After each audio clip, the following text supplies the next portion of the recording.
ನಮಸ್ಕಾರ. BSNL ಚಾನೆಲ್ಗೆ ಸ್ವಾಗತ. ನಾನು ಪೂಜಾ. ಈಗ ನೋಡೋಣ ಸ್ಥಳೀಯ ಸುದ್ದಿಗಳನ್ನು.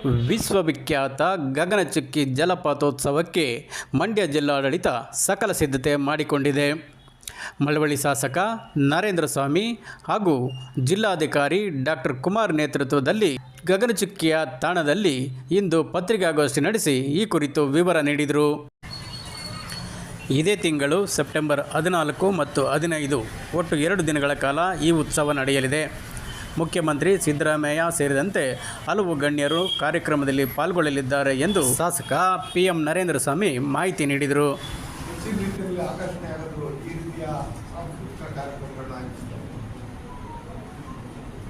ಆ ಮೂಲಕ ಪ್ರಚಾರ ನಾಡಿನೆಲ್ಲೆಡೆ ಆಗ್ತದೆ.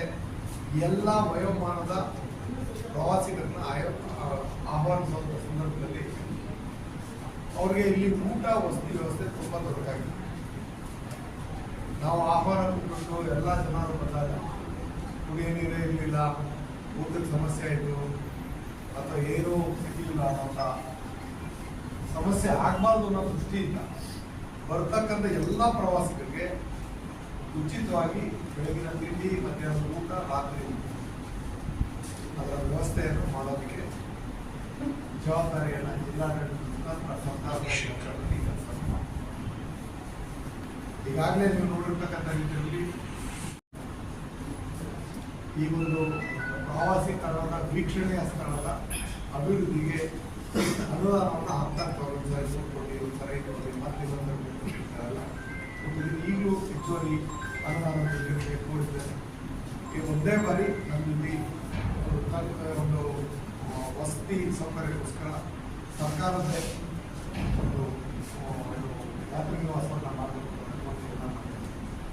ಅದನ್ನು ವಿಶೇಷವಾಗಿ ಅದು ಫೋಕಸಿಂಗ್ ಏನು ಜಲಪಾತ ನಿಧಿಗೆ ಬರುವಂಥ ಇದರಲ್ಲಿ ಜಾಗ ಇದಲ್ಲದೆ ಯಾಕಂದರೆ ಕೆಲವೊಂದು ಸರ್ಕಾರಗಳಿಂದ ಒಪ್ಪಿಗೆ ಆಗಬೇಕಾದ್ರೆ ಹಾಕಿರೋದು ಆಕರ್ಷಣೀಯ ಕೇಂದ್ರವಾಗಿ ಕೇಂದ್ರದ ಸರ್ಕಾರವಾಗಿ ಇಲ್ಲಿಗೆ ಒಪ್ಪಿರುತ್ತೆ. ನಾನು ಅನುಭವಗಳಿಗೆ ಅದು ಪೂರ್ಣ ಆದ ತನಕ ನಾನು ಪೂರ್ಣ ಪ್ರಮಾಣದಲ್ಲಿ ಬರೀ ಜಲಪಾತಕ್ಕೆ ಸೀಮಿತ ಆದರೆ ಕೆಲ ತಿಂಗಳ ಕಾಲ ಮಾತ್ರ ಈ ಪ್ರದೇಶಕ್ಕೆ ಒಂದು ಆಕರ್ಷಣೆ ಇರುತ್ತೆ. ಆದರೆ ಇಲ್ಲಿ 365 ದಿನವೂ ನೀರಿನ ಲಭ್ಯತೆ ಇರುತ್ತೆ. ಆ ನೀರನ್ನು ಆಧಾರಿತವಾದಂಥ ಸಾಕಷ್ಟು ಕ್ರೀಡಾ ಚಟುವಟಿಕೆಗಳು ಮತ್ತು ಹಲವಾರು ವಿಚಾರಗಳಲ್ಲಿ ಇನ್ನಿತರ ಯೋಜನೆಗಳನ್ನ ಸಂಯೋಜನೆ ಮಾಡೋಕ್ಕೆ ಅವಕಾಶ ಇದೆ. ಅದನ್ನು ನಾನು ಮಂಜೂರಾತಿಗೆ ಅವಕಾಶವನ್ನು ಕೇಳಿ ಅದು ಅಂತಿಮ ಆಗ್ತದೆ. ಅದು ಆಗೋದಕ್ಕೆ ಮುಂದೆ ನಾನು ಪ್ರಕಟ ಮಾಡೋದು ಬೇಡ ಅಂತ ನಾನು ಪ್ರಕಟ ಮಾಡ್ತೇನೆ. ಹೀಗಾಗಿ ನಮ್ಮ ಜಿಲ್ಲಾಧಿಕಾರಿಗಳು ಹೇಳಿದಂತೆ ಅವತ್ತಿನ 2 ದಿನದ ಕಾರ್ಯಕ್ರಮಗಳಲ್ಲಿ ಒಂದು ಹಗಲು ಪೂರ್ತಿ 2 ದಿನಗಳು ನಮ್ಮ ಸ್ಥಳೀಯ ಕಲಾವಿದರಿಗೆ ಪೂರ್ಣ ಮುಕ್ತವಾದಂಥ ಅವಕಾಶ, ವೇದಿಕೆಯ ಅವಕಾಶ ಮತ್ತು ಬಯಲಲ್ಲೂ ಯಾರಾದರೂ ಆ ಒಂದು ನಮ್ಮ ಉದ್ಘಾಟನಾ ಕಾರ್ಯಕ್ರಮದಲ್ಲಿ ನಮಗಾಗಲೇ ನಮ್ಮ ಕನ್ನಡ ಮತ್ತು ಸಂಸ್ಕೃತಿ ಇಲಾಖೆ ನಮ್ಮ ಜಿಲ್ಲೆಯ ಪ್ರಖ್ಯಾತ ತಂಡಗಳ ಜೊತೆಯಲ್ಲಿ ವಿದ್ಯುಕ್ತವಾಗಿ ಹಾಕಿಕೊಂಡಿದ್ದಾರೆ. ಆದರೆ ವೇದಿಕೆಯ ಉದ್ಘಾಟನೆ ಕಾರ್ಯಕ್ರಮವನ್ನು ನಾಡಿನ ಜನಪ್ರಿಯ ಮುಖ್ಯಮಂತ್ರಿಗಳಾದ ಸಿದ್ದರಾಮಯ್ಯ ಅವರು 14ನೇ ತಾರೀಕು ಸಂಜೆ 6 ಗಂಟೆಗೆ ಇದನ್ನು ಉದ್ಘಾಟನೆ ಮಾಡುತ್ತೀವಿ. ಒಂದು ಅರ್ಧ ಮುಕ್ಕಾಲು ಗಂಟೆ ಕಾರ್ಯಕ್ರಮ ಆಗ್ತದೆ. ಮುಖ್ಯ ಕಾರ್ಯಕ್ರಮ ವೇದಿಕೆ ಕಾರ್ಯಕ್ರಮ ಮಾಡುತ್ತೆ. ಅದೇ ದಿನ ಮುಖ್ಯಮಂತ್ರಿಗಳ ಜಲಪಾತಕ್ಕೆ ಲೈಟಿಂಗ್ ವ್ಯವಸ್ಥೆ ಮತ್ತು ಲೇಸರ್ ಲೈಟಿಂಗ್ ವ್ಯವಸ್ಥೆ ಇದೆಲ್ಲವನ್ನು ಅವ್ರಿಗೆ ಉದ್ಘಾಟನೆ ಮಾಡಿರ್ತಕ್ಕಂಥ ಮತ್ತು ಪ್ರವಾಸೋದ್ಯಮ ಸಚಿವರು ಮತ್ತು ಇತರೆ ಇನ್ನೂ ಹಲವಾರು ಸಚಿವರನ್ನು ನಾನು ಆಹ್ವಾನ ಮಾಡ್ತಾ ಇದ್ದೇನೆ. ಅದರ ಪಟ್ಟಿಯನ್ನು ನಂತರ ಬರ್ತಾರೆ. ಆ ಒಂದು ಜವಾಬ್ದಾರಿಯಲ್ಲಿ ಇಲಾಖಾ ಅಧಿಕಾರಿಗಳು ಮಹತ್ವ ಹೇಳೋದಕ್ಕಾದ್ರೂ ಅವರು ಈ ಯೋಜನೆಗೆ ಮುಂದೆ ಸಹಕಾರಿಯಾಗಿ ನಮಗೆ ಒಂದು ಹಲವಾರು ಯೋಜನೆಗಳಿಗೆ ಅನುದಾನ ಬಿಡುಗಡೆ ಮಾಡೋದಕ್ಕೆ ಅವರ ಆಸಕ್ತಿ ವಹಿಸ್ತೀವಿ ಅನ್ನೋದಕ್ಕೋಸ್ಕರ ಎಲ್ಲರನ್ನೂ ಆಹ್ವಾನ ಮಾಡ್ತಾರೆ. ತಮ್ಮೆಲ್ಲ ಮಾಧ್ಯಮದ ಸ್ನೇಹಿತರಿಗೆ ಇಲ್ಲೇ ಒಂದು ಮೀಡಿಯಾ ಸೆಷನ್ ಮಾಡ್ತಿರ್ತಾರೆ. ಅವ್ರ ಒಂದು ಅವರ ಸಮಸ್ಯೆ ಆಗಿರೋದಕ್ಕೆ ಒಂದು ಇದೇ ಹಾಲನ್ನು ನಮಗೆ ತಿಳಿಸ್ಕೊಡುವಂಥ ಕೆಲಸ. ಜೊತೆಗೆ ನಿರ್ಮಾಣ ಈ ಕಾರ್ಯಕ್ರಮ ಪ್ರಚಾರ ಇದ್ದರೆ ನಡೆಯುತ್ತೆ. ಈ ಅದ್ದೂರಿತನ ನಿಮ್ಮ ಪ್ರಚಾರದಿಂದ ಇದು ಸರ್ಕಾರದ ಮತ್ತು ಮಂಡ್ಯ ಜಿಲ್ಲೆಯ ಮಹತ್ವವನ್ನು ಎತ್ತಿ ಹಿಡಿತಕ್ಕಂಥ ಒಂದು ಕಾರ್ಯಕ್ರಮ. ಇಲ್ಲಿ ಯಾರ ವೈಯಕ್ತಿಕ ಒಂದು ಪ್ರತಿಷ್ಠೆ ಪ್ರಶ್ನೆ ಇದಿರೋದು. ಇದೊಂದು ಈ ಪ್ರದೇಶವನ್ನ ಪ್ರವಾಸಿ ಕಳಕಳಿಗೆ ನಿಮ್ಮೆಲ್ಲರ ಸಹಕಾರ ಮತ್ತು ಬೆಂಬಲ ಪ್ರೋತ್ಸಾಹವನ್ನು ಎಲ್ಲ ಮಾಧ್ಯಮದ ಸ್ನೇಹಿತರು ನಿಮ್ಮ ಸಂಸ್ಥೆ ಮುಖಾಂತರ ನಿಮ್ಮ ಮಾಧ್ಯಮದ ಮುಖಾಂತರ ಅತಿ ಹೆಚ್ಚಿನ ಪ್ರಚಾರವನ್ನು ಈ ಕ್ಷೇತ್ರದ ಒಂದು ಮಹತ್ವವನ್ನು ಎತ್ತಿ ತೋರಿಸ್ತಕ್ಕಂಥ ಅಥವಾ ಅದರ ಬಗ್ಗೆ ನಿಮ್ಮ ವಿಶ್ಲೇಷಣೆ ನಿಮ್ಮದೇ ಆದಂಥ ಈ ಪ್ರಕೃತಿ ಸೊಬಗನ್ನ ಅಥವಾ ಪ್ರಕೃತಿ ದತ್ತವಾದಂಥ ಈ ಜಲಪಾತವನ್ನು ಮತ್ತು ಈ ಪ್ರದೇಶದಲ್ಲೇ ಬಂದಿರತಕ್ಕಂಥ ಮೊದಲ ಜಲ ವಿದ್ಯುತ್ ಉತ್ಪಾದನಾ ಕೇಂದ್ರ ಶಿವ ಮತ್ತು ಶಿವಶಿ ಇಂಥ ಪ್ರದೇಶದಲ್ಲಿ ಪ್ರಕೃತಿ ದತ್ತವಾದಂಥ ಒಂದು ಜಲಪಾತ ಇದ್ದುದಕ್ಕೋಸ್ಕರನೇ ಆ ಎರಡು ಜಲ ವಿದ್ಯುತ್ ಕೇಂದ್ರಗಳನ್ನು ಸ್ಥಾಪನೆ ಮಾಡಿದ್ರು. ಈಗಾಗಲೇ ಅದು 122 ವರ್ಷ ಅಲ್ಲ ಕೋಲಾರದ ಚಿನ್ನದ ಗಣಿಗೆ ವಿದ್ಯುತ್ ತೆಗೆದುಕೊಳ್ಳುವ ಒಂದು ಸಂದರ್ಭದಲ್ಲಿ ಒಂದು ಹೆಮ್ಮೆ ನಮ್ಮ ಮಳವಳ್ಳಿಯವರು ಕೊಡ್ತಾರೆ. ಇಡೀ ಏಷ್ಯಾದಲ್ಲಿ ಪ್ರಥಮ ವಿದ್ಯುತ್ ಅನ್ನು ಕಂಡಂತ ತಾಲೂಕು ಅಂತಂದ್ರೆ ಅದು ಮಂಡ್ಯ ಜಿಲ್ಲೆಗೆ ಹೆಮ್ಮೆ. ಮಳವಳ್ಳಿಯಲ್ಲಿ ಮೊದಲ ವಿದ್ಯುತ್ ದೀಪೋ ತದನಂತರ ಮೈಸೂರು ಅರಮನೆಗಿರಲಿ ಬೆಂಗಳೂರಿಗಿರಲಿ ಎಲ್ಲ ಕಡೆಗೂ ವಿದ್ಯುತ್ ಒಂದು ಸಂಪರ್ಕ ಕೊಟ್ಟದ್ದು ಈ ಭಾಗದ ವಿದ್ಯುತ್ ಉತ್ಪಾದನೆಯಿಂದ ಅದನ್ನು ಸ್ಥಾಪನೆ ಧಾರ್ಮಿಕ ಕೇಂದ್ರಗಳು ಇಲ್ಲೇ ಪಕ್ಕದಲ್ಲಿ ಚಿಕ್ಕಮಗಳೂರು ಅಂದರೆ ಇದು ಪುರಾಣದ ಕಥೆ ಆದ್ದರಿಂದ ಇದಕ್ಕೆ ನಾವು ದಾಖಲೆಗಳು ಹೊಂದಕ್ಕಾಗಲ್ಲ. ಸೀತಾದೇವಿ ಈ ಕಲ್ಲುಗಳ ಮೇಲೆ ಕೂತ್ಕೊಂಡು ಸ್ನಾನ ಮಾಡ್ತಿರುವಂತೆ ಮೂಗುತಿ ಬಿದ್ದಾಗ ಇಲ್ಲಿ ಬಿದ್ದಂಥ ಮೂಗುತಿಯನ್ನು ಮುತ್ತತ್ತಿಯಲ್ಲಿ ಎತ್ಕೊಂಡು ಅದಕ್ಕೋಸ್ಕರ ಮುತ್ತತ್ತಿ ಮೂಗುತಿ ಬಿದ್ದಂಥ ಚಿಕ್ಕ ಮುತ್ತತ್ತಿಯನ್ನು ಅಂತ ಖ್ಯಾತಿಯನ್ನು ಹಿರಿಯರು ಹೇಳೋದನ್ನು ನಾನು ಕೇಳಿದೆ. ಈ ಸ್ಥಳ ಪುರಾಣದ ಜೊತೆಯಲ್ಲಿ ಇಲ್ಲೊಂದು ನಿಮಗೆ ಕಾಣ್ತಕ್ಕಂಥ ಒಂದು ಐಲ್ಯಾಂಡ್ ಇದೆ. ಈ ಐಲ್ಯಾಂಡ್ನ ಅಭಿವೃದ್ಧಿ ಮಾಡೋಕ್ಕೆ ಮುಖ್ಯವಾದ ಅವಕಾಶ ಇದೆ. ಯಾಕೆಂದ್ರೆ ಅದನ್ನ ಯಾವುದಕ್ಕೂ ಉಪಯೋಗಿಸ್ತಾರೆ. ಅದು ಪ್ರಕೃತಿ ಸೊಬಗನ್ನು ಸವಿಯೋದಕ್ಕೆ ಅದ್ರ ಒಳಗಡೆ ಒಂದು ವಾಕಿಂಗ್ ಟ್ರ್ಯಾಕ್ ಬೇರೆ ಏನೂ ಮಾಡಬಾರ್ದು. ಅಕಸ್ಮಾತ್ ವಯಸ್ಸಾದವ್ರಿಗೆ ನಮ್ಮ ಇಂಜಿನಿಯರ್ಗೆಲ್ಲ ಎಲೆಕ್ಟ್ರಿಕ್ ವೆಹಿಕಲ್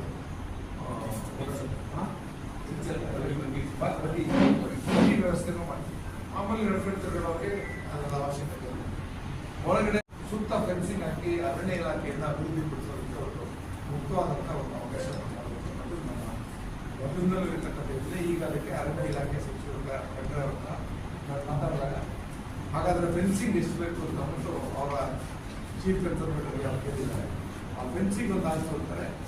ಒಂದು ಸೌಮ್ಯ ಪ್ರಾಣಿಗಳು ಜಿಂಕೆ ಮೊಲ ಈ ಥರದ ಹಲವಾರು ಸೌಮ್ಯ ಪ್ರಾಣಿಗಳಲ್ಲಿ ಪ್ರಕೃತಿದತ್ತವಾಗಿ ನವಿಲುಗಳು ನಾವು ಅವುಗಳಿಗೆಲ್ಲ ಆಹಾರ ಸಿಗುತ್ತೆ ಮತ್ತು ಅವಕಾಶ ಇದೆ ಅನ್ನೋದಾದ್ರೆ ಎಲ್ಲ ಆರೋಗ್ಯ ಸೌಮ್ಯ ಪ್ರಾಣಿಗಳಿಗೆ ನೀಡೋಕ್ಕೆ ಅವಕಾಶ ಮಾಡಿ ಒಂದು ಮಿನಿ ಝೂ ಥರ ಮಾಡಬೇಕು ಅಂತ ಒಂದು ಪ್ರಯತ್ನ ಇದೆ. ನಮ್ಮ ಪಕ್ಕದಲ್ಲೇ ಇರ್ತಕ್ಕಂಥ ಮೇಜರ್ ಐಲ್ಯಾಂಡ್ ಆ ಭಾಗದಲ್ಲಿ ಚುಕ್ಕಿಗೆ ಹೋಗ್ತಕ್ಕಂಥ ಮೊದಲನೇದು ಮಧ್ಯರಕ ದೇವಸ್ಥಾನ ಇದೆ. ಎರಡನೇದು ಶಂಕರಾಚಾರ್ಯರು ಸ್ಥಾಪಿತವಾದಂಥ ಶ್ರೀಚಕ್ರರ ಒಂದು ಪ್ರಸನ್ನ ಮೀನಾಕ್ಷಿ ಪಕ್ಕದಲ್ಲಿ ಆ ಒಂದು ಸ್ಥಳ ಪುರಾಣ ಹೇಳ್ತಕ್ಕಂಥ ಆರಂಭ ಶಿವನ ಸುಂದರ ಇಲ್ಲೇ ಕಟ್ಟಕ್ಕಾಗಿರ್ತಕ್ಕಂಥ ಪ್ರಖ್ಯಾತಿಯಾದಂಥ ದರ್ಗಾ ಕೂಡ ಇದೆ. ಅಂದರೆ ಸರ್ವ ಧರ್ಮದ ಮಿಲನ ಇರ್ತಕ್ಕಂಥ ಪ್ರದೇಶ ಅನ್ನೋದನ್ನ ವಿಚಾರವಾಗಿರ್ಬೋದು. ಮತ್ತೆ ದೀಕ್ಷಿತರು ಮತ್ತು ಸ್ಥಳ ಪುರಾಣ ಆ ಸ್ಥಳ ಪುರಾಣದ ವೈಶಿಷ್ಟ್ಯತೆಯನ್ನು ನೀವೇ ಅಭ್ಯಾಸ ಮತ್ತು ಹೆಚ್ಚಿನ ಪ್ರಚಾರ ಪಡಿಸಿದೆ. ಪಕ್ಕದಲ್ಲಿರ್ತಕ್ಕಂಥ ಪಂಚಲಿಂಗ ಅಂದರೆ ತಲಕಾಡು ಪಕ್ಕದಲ್ಲಿ ಪಂಚಲಿಂಗ. ನಾವು ಮೈಸೂರು, ಚಾಮರಾಜನಗರ, ಮಂಡ್ಯ ಈ ಮೂರರ ಸಂಗಮದಲ್ಲಿರ್ತಕ್ಕಂಥ ಈ ಪ್ರವಾಸಿ ಕಾರ್ಯಕ್ರಮ ಇವುಗಳನ್ನು ಹೆಚ್ಚಿನ ರೀತಿಯಲ್ಲಿ ಒಂದು ಟೂರಿಸಂ ನೆಟ್ವರ್ಕ್ಗೆ ನಾವು ಕನೆಕ್ಟ್ ಮಾಡ್ತೇವೆ. ಇಲ್ಲಿಂದ ಬಂಡೀಪುರಕ್ಕೆ ಹೋಗ್ತಾರೋ, ಬೆಳಗಿನ ಬೆಟ್ಟಕ್ಕೆ ಹೋಗ್ತಾರೋ, ಮಾದೇಶ್ವರ ಬೆಟ್ಟಕ್ಕೆ ಹೋಗ್ತಾರೋ, ನಾನಾ ರೀತಿಯ ವಿಪುಲವಾದಂಥ ಪ್ರಚಾರದ ಕೊರತೆಯಿಂದ ಸಾಕಷ್ಟು ಜನರಿಗೆ ಇತ್ತೀಚೆಗೆ ನೋಡ್ಕೊಂಡು ಬರ್ತಾರೆ. ಇಲ್ಲೇ ನಮ್ಮಲ್ಲಿ ಒಂದು 10 ಎಕರೆದಲ್ಲಿ ಒಂದು ಸಾಫ್ಟ್ವೇರ್ ಇಂಜಿನಿಯರ್ ಕಾಡನ್ನು ಬೆಳೆಸಿ ಒಂದು ಚುಕ್ಕಿ ಮನೆ ಅಂತ ಒಂದು ಮನೆ ಮಾಡಿದ್ದಾರೆ. ಅಂದರೆ ಹಲವಾರು ಜನ ಸ್ಥಳ ಮಹತ್ವವನ್ನು ಎತ್ಕೊಂಡು ಅದರ ಲಾಭ ಪಡ್ಕೊಳ್ಳೋದಕ್ಕೆ ತಮ್ಮದೇ ಆದಂಥ ಒಂದೊಂದು ಈ ಒಂದು ಕಾಟೇಜ್ಗಳು ಮಾಡ್ತಾರೆ. ಮುಂದಿನ ದಿನಗಳಲ್ಲಿ ಹೆಚ್ಚಿನ ರೀತಿಯಲ್ಲಿ ಪ್ರವಾಸಿ ತಾಣಗಳ ಅಭಿವೃದ್ಧಿ ಆಗ್ತಾ ಇದೆ. ಇದರ ಮಹತ್ವನ ಹೇಳ್ತಾ ಹೋದಾಗ ಬರುವಂತ ಸಂಖ್ಯೆ ಆಧಾರದ ಅಭಿವೃದ್ಧಿ ತನ್ನಷ್ಟು ತಾನೇ ಓಪನ್ ಆಗ್ತದೆ. ಅಭಿವೃದ್ಧಿ ಜೊತೆಯಲ್ಲಿ ನಮ್ಮ ಕನಸು ಏನಂತೆ ನಮ್ಮ ತಾಲೂಕಿನಲ್ಲಿ ಅಕ್ಕಪಕ್ಕದವ್ರಿಗೆ ಸ್ವಲ್ಪ ಸ್ವಯಂ ಉದ್ಯೋಗ, ಅಲ್ಲಿ ಒಂದು ಹೋಟೆಲ್ ಬಂದ್ರೆ, ಒಂದು ರೆಸಾರ್ಟ್ ಬಂದ್ರೆ, ಒಂದು ಯಾವ್ದಾರ ಒಂದು ಮಿನಿ ಝೂ ಬಂದ್ರೆ, ಅಥವಾ ಇಲ್ಲಿ ಅದನ್ನ ಕೇಂದ್ರ ಅದೇನಾರು ಇಲ್ಲಿಗೆ ಅನುಮೋದನೆ ಆಗ್ತದೆ. ಕನಿಷ್ಠ 10,000 ಜನಕ್ಕೆ ಉದ್ಯೋಗ. ಅದೊಂದು ಮಾತ್ರವಾದ ಯೋಜನೆ ಇಟ್ಕೊಂಡು ಇನ್ನೊಂದು ಒಂದು ಸಾಕಾರ ಇದೆ. ಈ ಜಾಗದಲ್ಲಿ ಮಾತ್ರ 365 ದಿನ ನೀರು ಸಿಗುವಂತ ಅವಕಾಶ ಇದೆ. ಆ ನೀರನ್ನ ನಾವೆಲ್ಲರೂ ಉಪಯೋಗಿಸ್ಬೇಕಾಗ ನೀರನ್ನ ಬಳಸ್ಕೋಬಹುದು. ಏನಕ್ಕೆ ಬಳಸ್ಕೊಳ್ಳೋದು ಅಂತಂದ್ರೆ ಆ ನೀರಿನಲ್ಲಿ ಯಾವುದೇ ಜಲಚರನೋ ಮತ್ತೊಂದು ಅದನ್ನ ಇಟ್ಕೊಂಡು ಅಥವಾ ಚಟುವಟಿಕೆ ಮಾಡಿ ಒಂದು ಕ್ರೀಡಾ ಚಟುವಟಿಕೆ ಮಾಡಿ ಅಭಿವೃದ್ಧಿ ಪಡಿಸೋದಕ್ಕೆ ಪ್ರಕೃತಿ ದತ್ತವಾದಂಥ ತಾಣಗಳಿವೆ. ಇಲ್ಲೊಂದು ಹಲವಾರು ಜಮೀನುಗಳ ಸಮಸ್ಯೆ, ಖಾಸಗಿ ವ್ಯಕ್ತಿಗಳು ಎಲ್ಲ ಊರಲ್ಲಿದ್ದಾಗ ಇದು ಸ್ವಲ್ಪ ಕೆಲವರು ಆಸೆಯಿಂದ ಕೆಲವರು ಜಾಗನ ಅತಿಕ್ರಮಣ ಮಾಡಿದ್ದಾರೆ. ಕಾನೂನು ರೀತಿಯಿಂದ ಮಾಡಿಸಿ ಈ ಅಭಿವೃದ್ಧಿಗೆ ಅದನ್ನು ಅವಕಾಶ ಮಾಡತಕ್ಕಂಥ ಕೆಲಸವನ್ನು ನಾವು ಮಾಡ್ತೀವಿ. ಮಳವಳ್ಳಿಯಲ್ಲಿ ಯಾವುದೇ ಒಂದು ಉದ್ಯೋಗ ಸೃಷ್ಟಿ ಮಾಡ್ತಕ್ಕಂಥ ವಾತಾವರಣ ಇದೆ ಅಂತ ಕೆಲಸದಲ್ಲಿ ಹನಿ ನೀರಾವರಿ ಮುಖಾಂತರ ಕೆಲವೊಂದು ಉದ್ದಿಮೆಯನ್ನ ಪ್ರಾರಂಭ ಮಾಡಿ ಅಲ್ಲಿ ನಮ್ಮ ಸಂಸ್ಕರಣಾಗಾರಗಳ ಮುಖಾಂತರ ಅನ್ನೋಂಥ ಕನಸನ್ನು ಹೊತ್ತು ಈ ಎಲ್ಲ ವಿಚಾರಗಳನ್ನ ಅಳವಡಿಸಿಕೊಂಡು ನನ್ನ ಮುಂದಾಲೋಚನೆಯ ಯೋಜನೆಗಳನ್ನ ಈ ರೀತಿಯಲ್ಲಿ ಈ ತಾಲೂಕಿಗೆ ಕೊಡುಗೆಯಾಗಿ ನೀಡಬೇಕು ಅದರ ಜವಾಬ್ದಾರಿಗೋಸ್ಕರ ನಿಮ್ಮ ಸಹಕಾರವನ್ನು ಮತ್ತೆ ಹೇಳ್ತೀನಿ. ಪ್ರಚಾರ ಹೆಚ್ಚುತ್ತಿದೆ ಸರ್. ಇಷ್ಟು ಸರ್ಕಾರದ ಕಾರ್ಯಕ್ರಮಗಳನ್ನು ಮಾಡ್ತೀವಿ, ಖಾಸಗಿ ಸಹಭಾಗಿತ್ವ ಕೆಲಸ ಮಾಡ್ತೀವಿ. ಈಗ ಕೆಲವರಿಗೆ ನಾವು ಕೇಳಿದ್ದೀವಿ ಖಾಸಗಿ ಸಹಭಾಗಿ, ಯಾಕಂದ್ರೆ ನಮಗೆ ಸಾಲ ಕೆಲವೇ ಕನ್ನಡ ಸಂಸ್ಕೃತಿ ಇಲಾಖೆ 1 ಕೋಟಿ ಕೊಟ್ಟಿದೆ ಮತ್ತು ಸಂಸ್ಕೃತಿ ಇಲಾಖೆ 1 ಕೋಟಿ, GST ಮತ್ತೊಂದು ಮತ್ತೊಂದು ಎಲ್ಲ ಒಂದು 50 ಲಕ್ಷ ಹೋಗ್ತದೆ. 1.5 ಕೋಟಿದಲ್ಲಿ ನಾವು ಇಲ್ಲಿ ಸಂಚಾರ ವ್ಯವಸ್ಥೆ ಅವಕಾಶ ಮಾಡಬೇಕು, ಆಹಾರಕ್ಕೆ, ಲೈಟ್ಗೆ, ನೀರಿಗೆ ಮತ್ತು ಸ್ಟೇಜ್ಗೆ ಮತ್ತು ಈವೆಂಟ್ಗಳಿಗೆ ಮತ್ತು ಇಲ್ಲಿ ಹಲವಾರು ವಾಹನ ಮತ್ತು ಇಲ್ಲಿಗೋಸ್ಕರ ಇದನ್ನ ಆಯೋಜಿಸಿದ್ರು. ಅದಕ್ಕೆ ಪೂರ್ವಕವಾಗಿ 4-5 ದಿವಸ ಈ ಎಲ್ಲ ವ್ಯವಸ್ಥೆಗಳನ್ನು ಮಾಡೋದು.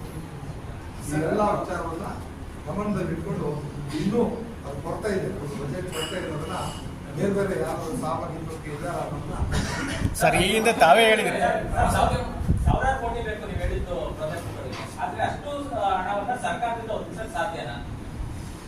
ಇಲ್ಲಿ ಮೊದಲು ಮೂಲಭೂತವಾದಂಥ ಅಭಿವೃದ್ಧಿಯ ವಿಚಾರಗಳನ್ನ ನಾವು ಕೇಂದ್ರೀಕರಿಸಿ ಹೆಜ್ಜೆ ಇಟ್ಟಿದ್ದೀವಿ. ಇದರ ನಂತರ ಖಾಸಗಿ ಸಹಭಾಗಿತ್ವಕ್ಕೆ ಮುಕ್ತವಾದ ಅವಕಾಶ ಸಿಗುತ್ತೆ. ಅವರೇ ಕೇಳ್ತಾರ ನಮಗೆ ರೆಸಾರ್ಟ್ಗಳು ಕುಡಿಯುತ್ತಾರೋ ಟ್ರಿಬಲ್ ಕಾರ್ಡ್ ಇದೆ, PPP ಮಾಡಲಿ ಯಾರು ಮಾಡ್ತಿರ್ತಾರೆ ಅದಕ್ಕೂ ಅವಕಾಶ ಕೊಡ್ತೀವಿ. ಆ ಟೂರಿಸಂ ಡೆವಲಪ್ ಆಗಿ ಇಲ್ಲಿ ಜನ ಜಾಸ್ತಿ ಬರ್ತಾರೆ ಅಂದ್ರೆ ಆ ರೀತಿ ಇನ್ವೆಸ್ಟರ್ಸ್ ನಾವು ಈಗಲೇ ಇನ್ವೆಸ್ಟ್ಮೆಂಟ್ಗೆ ಒಳಗಾಗ್ತಕ್ಕಂಥ ಮೊದಲು ಮೂಲಭೂತ ಸೌಕರ್ಯಗಳು ಮತ್ತು ಇಲ್ಲಿ ಅಭಿವೃದ್ಧಿಯ ಒಂದು ಜೊತೆನಲ್ಲಿ ಈ ಸ್ಥಳದಲ್ಲಿ ಬರ್ತಾ ಇರ್ತಕ್ಕಂಥ ನಿಜವಾದಂತ ಆಕರ್ಷಣೀಯ ವಿಚಾರಗಳನ್ನ ಜನರಿಗೆ ಅರ್ಥ ಆಗೋ ರೀತಿಯಲ್ಲಿ ನಾವು ಅಭಿವೃದ್ಧಿ ಪಡಿಸಿದ್ದಾರೆ. ಇನ್ನಿತರ ಅಭಿವೃದ್ಧಿಗಳು ತನ್ನಷ್ಟು ತಾನೇ ಓಪನ್ ಆಗ್ತದೆ, ನಟ್ಗೇಟ್ ಓಪನ್ ಆಗುತ್ತೆ. ಸರ್ ಈ ಹಿಂದೆ ಸರ್ಕಾರ PPP ಮಾಡುತ್ತೆ, ಅಮ್ಯೂಸ್ಮೆಂಟ್ ಪಾರ್ಕ್ KRS ಮಾಡಬೇಕು ಅಂತ ಅದು ತುಂಬಾ ವಿರೋಧ ಇದೆ. ಎಲ್ಲರೂ ಒಂದು ಸಲಹೆ ಏನು ಅಂದ್ರೆ ಸಂಘಟನೆಗಳ ಸಲಹೆ ಅಂದ್ರೆ ಇಷ್ಟಾದ್ರೂ ಇದು ಮಾಡಿ ತುಂಬಾ ಅವಕಾಶ ಇದೆ, ಡೆವಲಪ್ ಆಗುತ್ತೆ ಅಂತ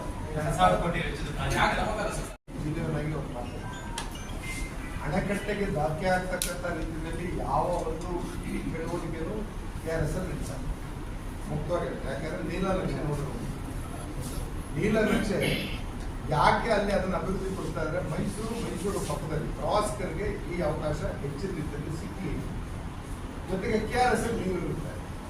ಸೊ ಈ ಚಟುವಟಿಕೆ ಎಲ್ಲ ನೀರನ್ನು ಆಧಾರಿತವಾದಂಥ ಒಂದು ಕ್ರೀಡೆ ಆಗಿದೆ.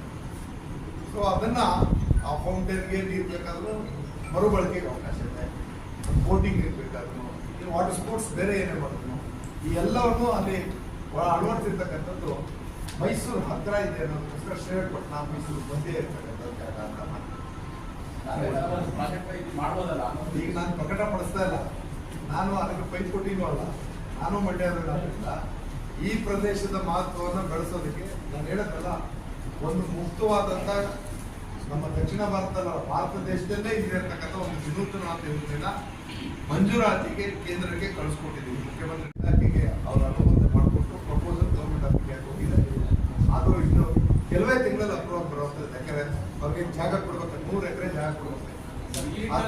ಆ 100 ಎಕರೆ ಜಾಗ ಈಗಾಗಲೇ ಡಿ ಸಿ ಅವರಿಗೆ ಸರ್ವೆ ಮಾಡಿಸಿ 100 ಎಕರೆ ಕೊಡ್ತಾ ಇದ್ದಾರೆ. ಸರ್, ಈ ಹಿಂದೆ ತಾವೇ ಬ್ಲೂ ಪ್ರಿಂಟ್ ಎಲ್ಲ ಹೇಳಿದ್ರಿ ರೂಪ್ ವೇ ಮಾಡ್ತೀವಿ ಅಂತ. ಈ ಪ್ಲೇಸ್ನ ಡೆವಲಪ್ಮೆಂಟ್ ವಿಚಾರದಲ್ಲಿ ಅದೇನು ಬಂತು ಸರ್? ಹಾಂ, ರೋಪ್ ವೇ ಮಾಡ್ತಿದ್ದು PPP. ಆಮೇಲೆ ನನಗೆ PPP ಮಾಡೆಲ್ಗೆ ಯಾರಾದರೂ ಬರಬೇಕು ಅಂತಂದ್ರೆ ಬರೀ ಜಲಪಾತ 3 ರಿಂದ 4 ತಿಂಗಳು ಅಷ್ಟಕ್ಕೆ ಇನ್ವೆಸ್ಟ್ಮೆಂಟ್ ಆಗಲ್ಲ. ಆದರೆ ನಾವು ಈ ಎಲ್ಲ ಬೇರೆ ಇನ್ನಿತರ ಅಭಿವೃದ್ಧಿಗಳು ಮಾಡಿದಾಗ ಆ PPP ಅದಕ್ಕೂ ಬರ್ತಾರೆ.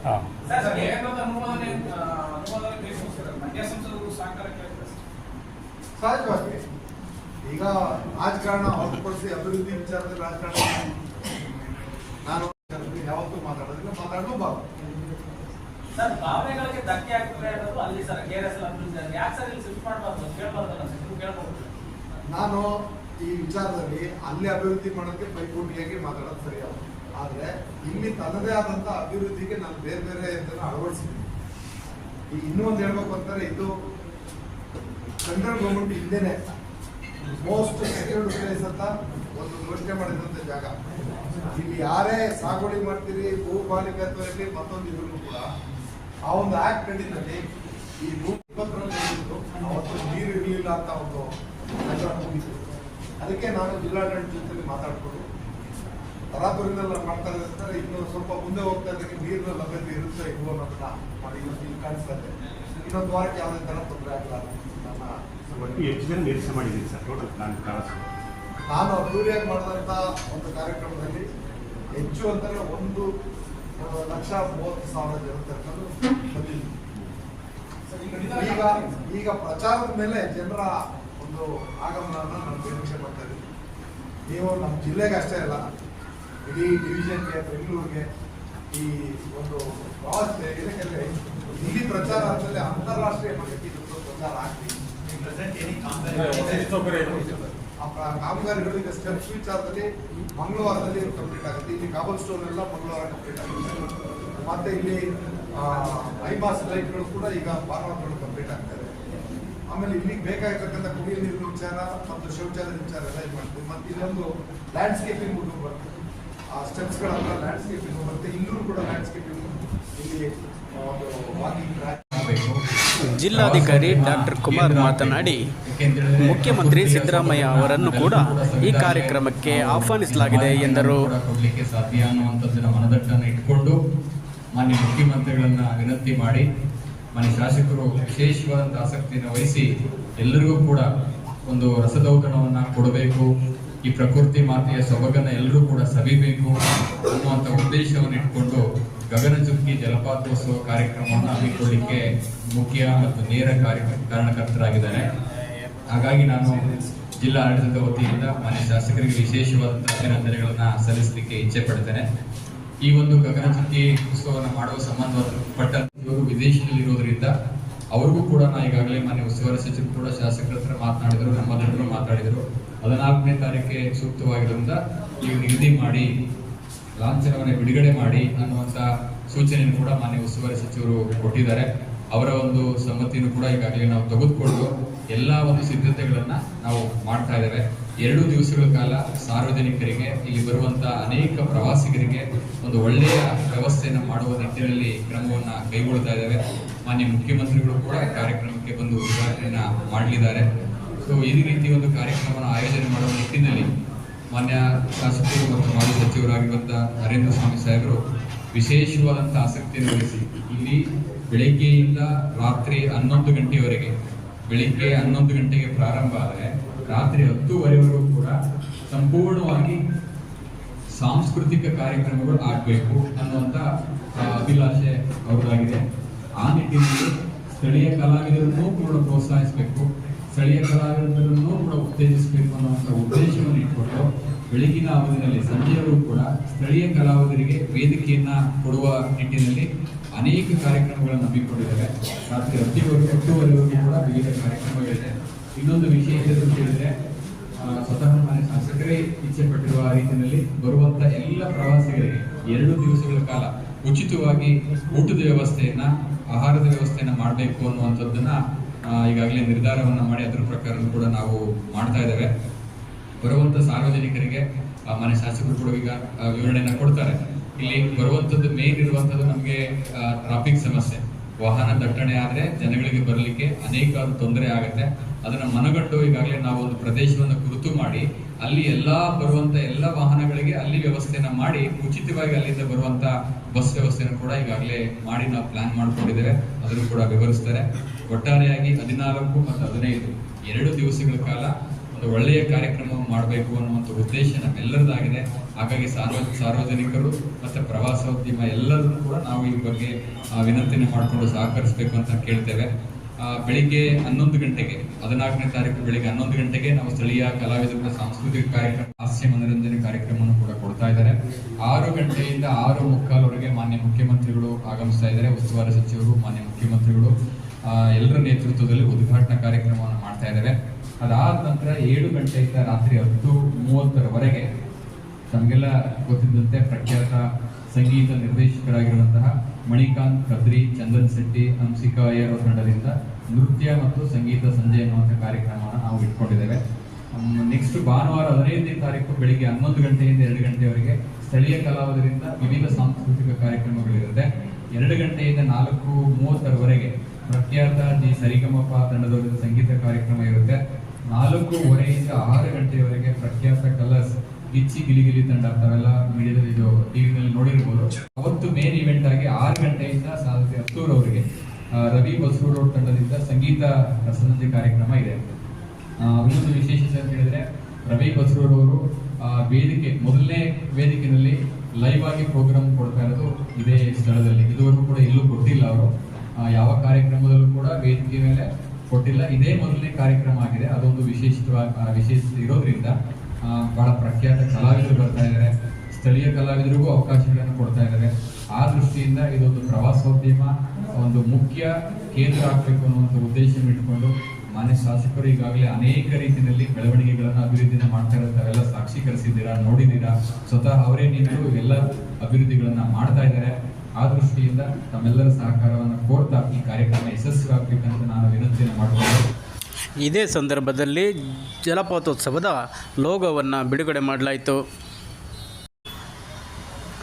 ಪತ್ರಿಕಾಗೋಷ್ಠಿಯಲ್ಲಿ ಜಿಪಂ CEO Sheikh Tanveer Asif, ASP Timmayya, AC Shivamurthy, ವಾರ್ತಾಧಿಕಾರಿ ನಿರ್ಮಲ ಸೇರಿದಂತೆ ಹಲವು ಅಧಿಕಾರಿಗಳು ಉಪಸ್ಥಿತರಿದ್ದರು.